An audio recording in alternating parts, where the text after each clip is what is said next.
जी अज model 11 lakh रुपया demand करते हैं जो जी आखिर भाई साहब 8 लाख रुपया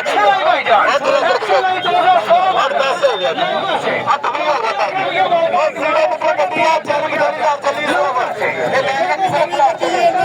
ये सब के 100 कमीशन करी 2030 ये सारी जोड़ियां ने छोटे पैच ने हां जी दोनों सीधा जी 8 लाख रुपया हो गया 8 लाख रुपया हो गया 8 लाख रुपया हो गया 8 लाख रुपया हो गया भाई साहब ये किलोमीटर गड्डी लेनी है इधर आ जाओ हां जी 8 लाख ਉਹਨਾਂ ਦਾ ਕੋਸ ਮਾਡਲ ਹੈ ਇਹ ਸਮਝੋ ਕਿ 18 ਮਾਡਲ ਹੈ 18 ਮਾਡਲ ਨੂੰ ਇਸ ਕੰਡੀਸ਼ਨ ਦੀ ਕਿੰਨੀ ਕਰਦੀ ਬੋਲੋ 8 ਲੱਖ ਤੋਂ ਬੋਲੋ ਭਾਈ 8 ਲੱਖ ਤੋਂ ਬੋਲੋ ਭਾਈ ਅੱਲੇ ਬੋਲੋ ਭਾਈ ਨੂੰ ਬੋਲੋ 8 ਲੱਖ ਤੋਂ ਬੋਲੋ ਭਾਈ 8 ਲੱਖ ਰੁਪਇਆ ਲੱਗ ਗਿਆ 8 ਤੋਂ ਬੋਲੋ ਭਾਈ 11 ਲੱਖ ਰੁਪਇਆ ਡਿਮਾਂਡ 11 ਲੱਖ ਰੁਪਇਆ ਡਿਮਾਂਡ ਭਾਈ 8 ਲੱਖ ਰੁਪਇਆ ਲੱਗ ਗਿਆ 8 ਲੱਖ ਤੋਂ ਬੋਲੋ ਜੀ ਬੋਲੋ 11 ਲੱਖ ਰੁਪਏ ਲੱਗਾ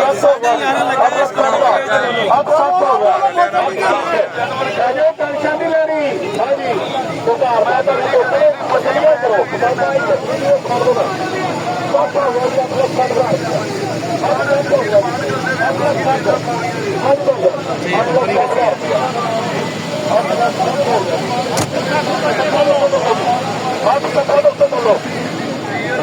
सत्तर हो गया 70 हो गया जी 870 हो गया जी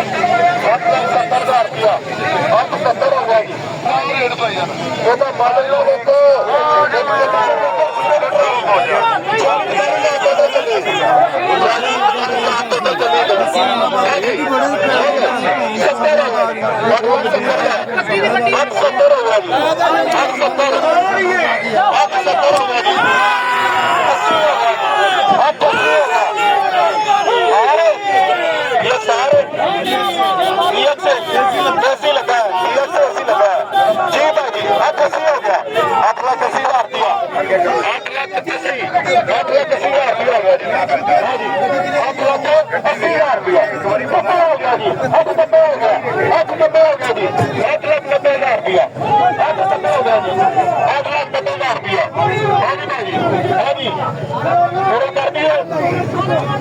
टेंशन नहीं लेनी